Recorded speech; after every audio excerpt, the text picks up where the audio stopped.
Voy a declarar mi amor profundo.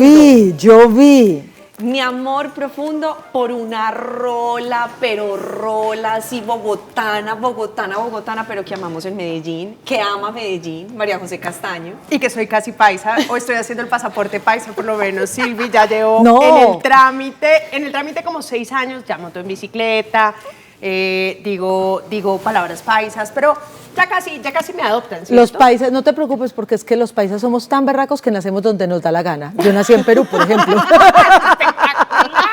Y yo pensando que tenía que sacar en la visa. No te preocupes. Fantástica noticia. Pero además, ¿cómo te parece? Pues que no ha perdido nada el acento. No, pero lo que me encanta es que hoy viene a compartirnos esas joyas de libros que usted debería tener en cuenta si lo que quiere es tener un fin de semana bien entretenido.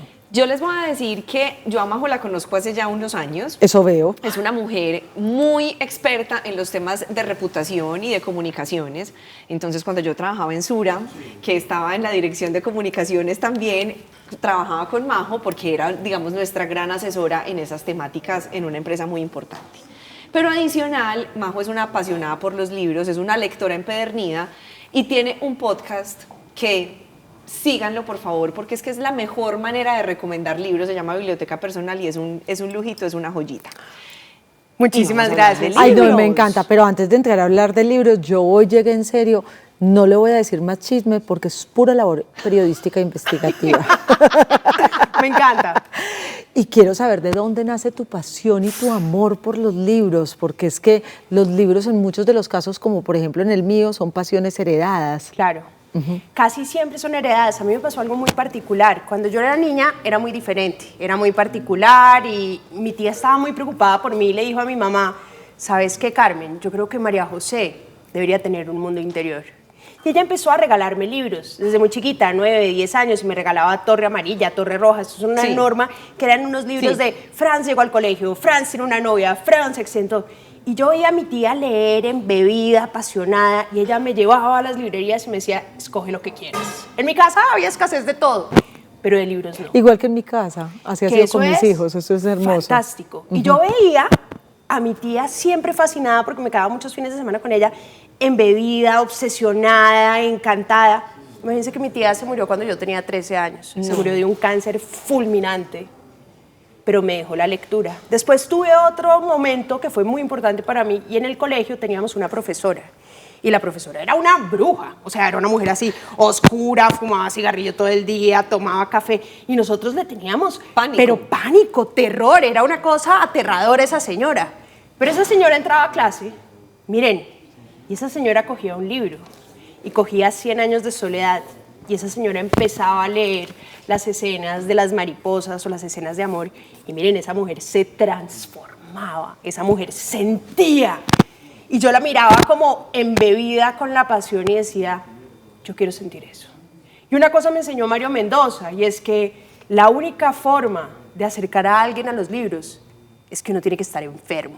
Uno tiene que tener el virus adentro, porque esto solo se pega por contagio. Ajá. Y yo todo lo que he hecho a lo largo de mi vida de promover... Cuidado con el micrófono, Gordi. E incentivar La la lectura. Ajá. Y no los micrófonos. Ah, no, yo ya también le leí el amor por ella, ya. No los micrófonos. Ajá. Bueno, la lectura, después hablamos de los micrófonos, es que efectivamente se transmite a través de la pasión. ¿Cuál fue el primer libro que recibiste? Ya nos decías, pero el que realmente transformó y sacó ese bichito a relucir. Hubo uno que recuerdo perfectamente que se llamaba... que era la historia de Edmundo Dantes, que se llama El Conde de Montecristo. Claro. Y yo me acuerdo, miren, me acuerdo que estaba visitando a mi papá que vivía en esa época en Cartagena, y Edmundo estaba en un castillo, y en ese castillo... El pelo. El pelo. El pelo con Edmundo Dantes, el castillo, él estaba atrapado y estaba planeando su venganza, y yo recuerdo que me metí, me sumergí en ese mundo, y yo ya estaba dentro del castillo, y yo ya era él, y yo ya quería hacer venganza, porque no todos los libros te llevan a ese mundo externo, uno tiene que tener muchas lecturas, pero en el momento en el que tú ya desapareces el contexto real, entras en ese contexto, y tu mundo desaparece y ya estás allá viviendo eso, eso es una cosa demasiado mágica. Sí, es demasiado único. mágica. Es único. Y hoy nos traes 3 libros. Sí. Esa selección tiene que haber sido muy difícil. Dificilísima, dificilísima. ¿Cómo le van a decir a alguien que solo escoja 3 libros? Pero dije, bueno, está bien, voy a hacer una cosa que es casi que una trampa. Porque claramente uno de los grandes errores que uno tiene en la vida es creer que los libros que a uno le gustan a todo el mundo. Yo, antes de arrancar con mis recomendaciones, quiero darles una súper recomendación. A ver. Lean lo que quieran. Sí. Lean lo que se les dé la gana. No dejen que nadie les diga qué leer, cómo leer, cuándo leer. No dejen que nadie juzgue sus lecturas y no permitan que nadie específicamente establezca qué deberían ustedes escoger. Es decir, Lean lo que les gusta. Claro, porque todos somos individuales, entonces de pronto el libro que a mí me pareció una lata, a ti te pareció una joya de la literatura, Por y supuesto. Silvia dice, no puede pasar de la segunda hoja. Todos somos distintos y momentos distintos. Y la gente cree que la lectura es solamente para los intelectuales. Exacto. Todos somos lectores. Y ustedes defínense de lectores. Todos están leyendo la etiqueta del cereal, todos están leyendo las redes sociales. Lo que pasa es que con 50 millones de libros en el mundo, encontrar uno que te guste es muy difícil. Es como encontrar un amigo. Acá hay mucha gente. No necesariamente significa que vas a encontrar ese amigo que te guste. Es lo mismo que entrar a una fiesta. Uno tiene que tratar con varias personas para ver si tiene química. Por eso yo arranco la cantidad de libros que pueda. 30, 40, 50 al mes. Pero solo me termino 5, 6. Pero tengo que tratarlos. Ahora, sí escogí unos que generalmente a una mayoría relevante le gustan.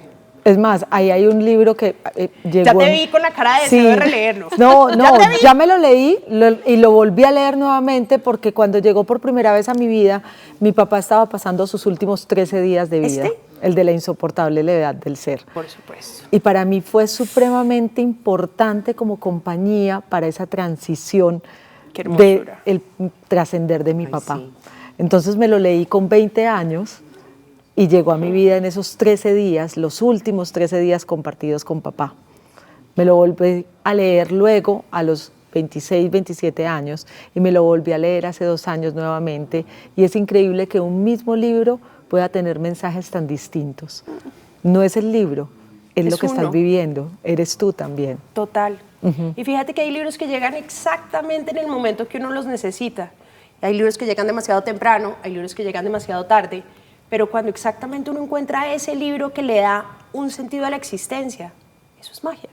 Hablemos entonces primero de ese. Arrancamos con este. Miren, este tiene un tema y es que las primeras 3 páginas son dificilísimas. Son un ladrillo. Son un ladrillo. Entonces no se asusten por las primeras 3 páginas porque es una reflexión sobre Quieto. Nietzsche. Sí, Sí, no. que es bien dificilito también Es de bien leer. dificilita de leer. Ajá. Aquí vemos exactamente la insoportable levedad del ser. Pero es un libro fascinante porque hace reflexiones sobre el amor, sobre las diferentes formas de amor, sobre el tipo de relaciones y sobre un tema que es bastante emblemático y creo que todos hemos vivido, como esa, digamos, diferencia entre estar suelto y ser libre y estar en un vínculo y en una relación. ¿Qué significa la lealtad? ¿Qué significa la monogamia? ¿Cuál es la diferencia entre el sexo y el amor? Y todos hemos confundido esos conceptos a lo largo de la vida y estos son unos personajes que se entretejen entre ellos en esas conversaciones. Curiosamente, Milan Kundera era muy monógamo, solo tuvo 2 mujeres en su vida. Pero en este libro el personaje principal, que es Tomás, pues quiere tener 18 mujeres, con todas se quiere acostar, pero solamente ama una. Y dice una cosa muy hermosa, la diferencia entre amar y querer a alguien es que uno ama a la persona con la que duerme. Quererlas puede tener solo sexo y no significa nada. Ajá. No qué me van a hermosura. censurar si dije esa palabra. No, por jamás te favor. vamos a censurar. Y porque además me parece supremamente valioso. Insoportable levedad del ser de Milan Kundera. Y tiene las frases más fascinantes sobre el amor, sobre el sexo, sobre la dependencia. Y creo que es un libro que termina siendo casi que una biblia para entender las relaciones. Y no importa en qué momento uno esté, si está entusado, enamorado, como en diferentes facetas, este libro siempre le va a decir algo. Este es el tipo de libros que me he leído 5 o 6 veces y me lo repetiría 5 o 6 veces, como a ti también te va a decir algo diferente cada vez. Sí. Majo, ¿los rayás?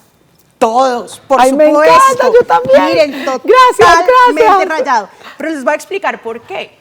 Porque lo importante de un libro es que de verdad se sienta absolutamente que tú lo viviste, Que es tuyo. tú lo sentiste, que tú interactuaste con él. O sea, uno sí tiene que tener con la lectura de manera efectiva una interacción, una lectura que se llama activa. Eso lo enseñaba mucho Diana Uribe. Cuando uno pasa Sí. la mano, es como cuando le pones volumen a la parte de la canción que más te gusta y la memoria lo recuerda. La memoria recuerda específicamente ese texto, tú lo recuerdas en la memoria y lo interiorizas de una forma diferente. Yo sé exactamente en ese libro dónde están mis frases favoritas y en mi biblioteca también. Pero además es muy curioso porque hay frases favoritas de la primera lectura que luego lees y ya no te hacen sentido. Por o sea, supuesto. dices, sí, está chévere la frase, sigue siendo buena, pero ya no me tocó directo a la yugular. Claro, total.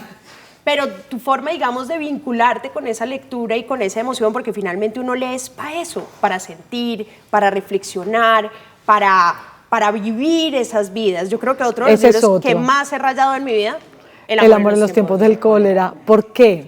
Mira. ¿Qué tenía este libro contigo? Porque Gabriel García Márquez tiene varios. Yo creo que es que soy una enamorada del amor absoluta, perdidamente, y siempre he creído que todos tenemos un Florentino Ariza interno. Sí. No sé, para los que nos hayan leído El amor en los tiempos del cólera, son dos personajes, Florentino, que estuvo toda la vida enamorado de Fermina Daza, y Fermina Daza, que estuvo enamorada de él tal vez 3, 4 años en la adolescencia, pero ni siquiera le dio un besito, y un día se dio cuenta que era que era una bola, un ahí personaje nada que ver, y le pareció un loser, un perdedor, pues, y dijo, no, yo cómo voy a ir con ese, y se terminó casando con un médico elegantísimo, guapísimo, hermosísimo, y el pobre Florentino se quedó toda la vida enamorado de ella, soñando 57 años con su amor, rogándole amor eterno. Y yo siento que todos tenemos un Florentino Ariza interno. Ajá. Somos Ya. todos, hemos tenido como ese perdedor que está totalmente enamorado y uno sabe que nunca le van a parar bolas, pero así sucesivamente. Jorge Franco decía una frase que a mí me encanta y es que todos estamos como en una filita del amor. Entonces uno está enamorado del de adelante y el de atrás está enamorado de uno, y el de atrás está enamorado así y así sucesivamente con esos amores platónicos, pero yo creo que no hay nada más obsesivo y fascinante que un amor platónico, un amor que no se concreta, un amor que no llega a su final, sino que está precisamente en ese deseo, en esa obsesión, en ese enamoramiento. Y este libro también tiene unas frases que uno dice, no, es que es como de enmarcar. Es de enmarcar. Y el tercero de los libros. Pero vamos a corte. ¡Ay, no! Vamos a corte y ya volvemos Pero con el sí, tercero. Me vas a ver, está buenísimo, bueno, buenísimo. Nada más, si se han dado cuenta, ella es supremamente apasionada con estas historias. Por eso me encanta. Íbamos, ya pasamos por Kundera, estábamos en Gabriel García Márquez, ¿cierto? Con El amor en los tiempos del cólera, para mí también es de mis favoritos. A mí me gusta mucho más que 100 años de soledad. Pero obvio, es mejor que 100 años de soledad y aquí que nos demande el que nos quiera demandar. Que nos demanden. Sí. Los atendemos. Pero con haga la ficho. filita a la derecha. Además que ella para es irlos abogada. pasando por la izquierda. Ahí donde la ven es abogada. Ah, bueno, entonces haga la Entonces filita tenemos ya. abogada defensora. Ajá. Y nos trajiste otro Ay, libro es más. bueno. Ay, que es vaina. Miren, este es mi autor favorito, pues uno de mis favoritos, mentira. No voy a exagerar, Silvi, porque tú sabes que eso sería una gran mentira. Pero Stefan, que además nunca he sabido cómo se dice el ¿Cómo apellido. se dice el apellido, No, Silvi? no, es alemán, algunos dicen Zweig, No, pero debe ser importa. Zweig. No sabemos exactamente Yo cómo estudié se en un colegio pronuncia. alemán, o sea, sí, tiene bueno, que ser. O sea, entonces- solo me acuerdo de Scheisse. Zweig. Bueno, me parece muy bien que le digamos el nombre, pero lo importante es su obra. Este personaje era un apasionado de la psiquis humana. Era muy amigo de Freud. Ajá. Entonces casi todos sus libros tienen personajes así como Oscuros, atormentados, fascinantes. con problemas con la madre. Con problemas, sí, pero con todos los sentidos. Entonces son ludópatas, apasionados, obsesivos, con trastornos. Y nos encanta, particularmente este es un libro que le recomiendo mucho a los hombres que están buscando una novela cortica, una novela muy sabrosa, porque a los hombres no les gusta tanto esas cosas románticas y no sé quién. Entonces, muchas veces cuando alguien me dice un libro así para llevarme a la playa que me vaya delicioso, este. Y la novela de ajedrez es un libro fascinante porque son dos personajes. Un personaje, que es el doctor B o el doctor B, que por alguna razón termina en una cárcel, pues en una cárcel más como un hotel, como que los nazis lo encierran porque ayudaba a los judíos en un momento dado. Perdón. Ajá. Te quiero mostrar Vaya, aquí. yo pensé que otra vez era el micrófono. Sí. Y este personaje lo encierran en un cuarto y el tipo solamente, pero no hay nada en el cuarto, absolutamente nada, nada, nada. Hay una cama y no hay nada más.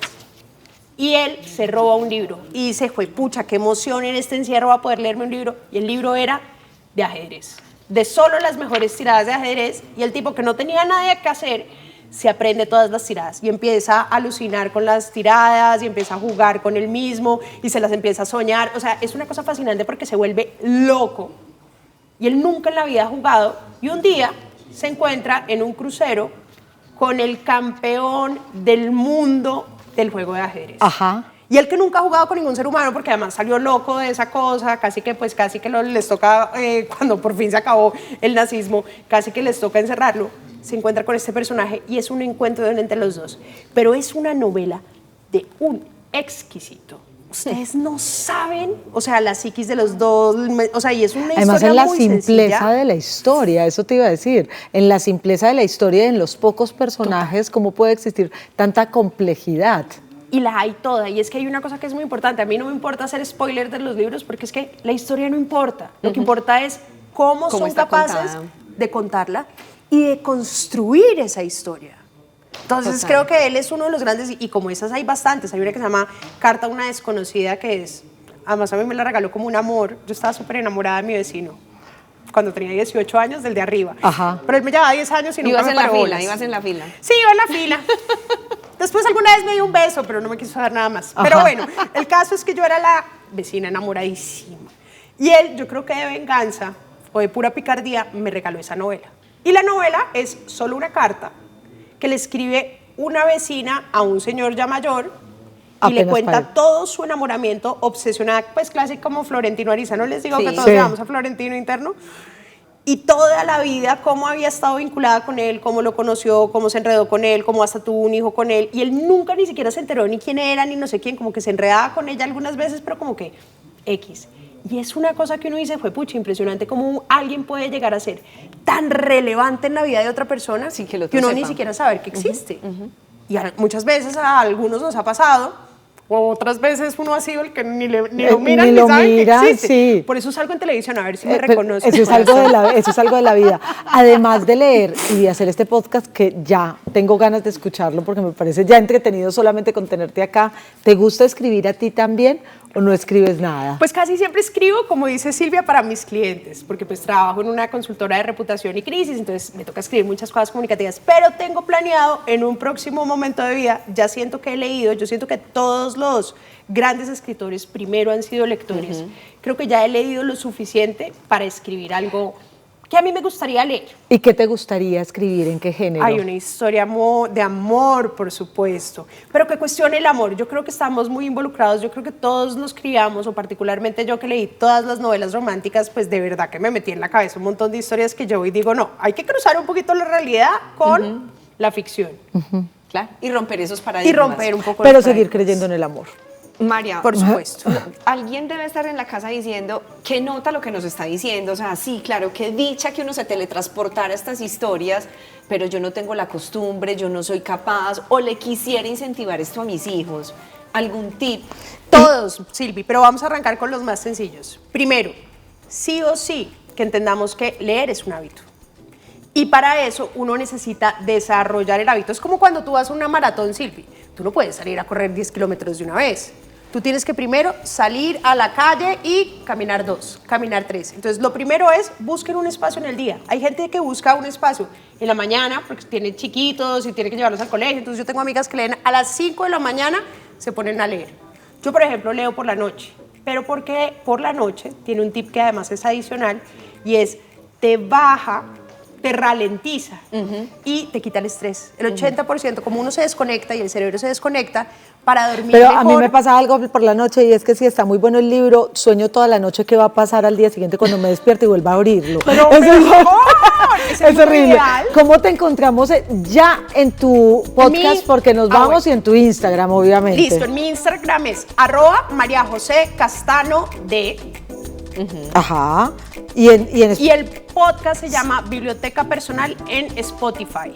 espérate, que es que Y yo es ya... espectacular. Tiene entrevistas con autores, en otros es la investigación de María José sobre un El autor, monólogo. por ejemplo, el de Zweig, Zweig ya está muerto.